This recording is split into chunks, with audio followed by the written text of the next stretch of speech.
जनाह town में हज कुरानदाजी chairman Rizwan Abdul समी ने की। 3 खुशनसीबों को आइंदा साल हज की सादत हासिल होगी। मुलाजमीन के जायज़ मराद का हर सूरत ख्याल रखा जाएगा। खुशनसीबों से गुजारिश है कि खुसूसी दुआओं में याद रखा जाए। चेयरमैन जनाह टाउन रिजवान अब्दुल समी ने जनाह टाउन के मुलाजमीन को हज की बड़ी सादत हासिल करवाने के हवाले से हज कुरानदाजी का इनेकाद किया।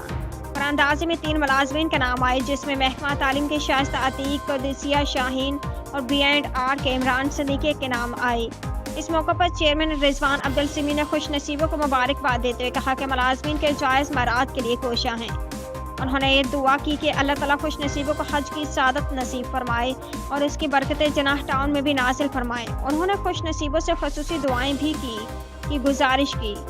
इस मौके पर director administration Shamsul Hasan, account अफसर इमरान सियाल, डायरेक्टर जाहिर बिन खलील, डायरेक्टर इंफॉर्मेशन बदर फैज में दीगर अफसरान भी मौजूद थे।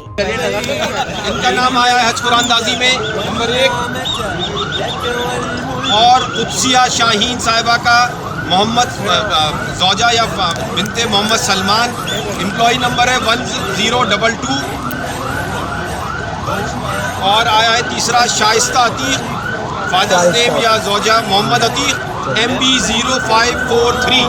अल्लाह इन सबको हज पे जाने की तौफीक अता फरमाए, हज कबूल फरमाए और इंशाअल्लाह दुआ करेंगे इंशाअल्लाह अगले साल हम 5 लोगों की कुरानदाजी करेंगे। ईस्टर्न रॉयल रेजिडेंसी गुलिस्तान जौहर के सबसे VVIP ब्लॉक 1 समामा शॉपिंग सेंटर और कॉन्टिनेंटल बेकरी के वस्त में तमाम मुताल्लिका इदारों से मंजूर शुदा आसान माहाना के साथ 5 कमरों के पूरा साइज अपार्टमेंट और showroom, rooftop garden, secured entrance, basement car parking, खूबसूरत एंट्रेंस लॉबी। बुकिंग और तफसीलात के लिए राब्ता करें 0311 699 676।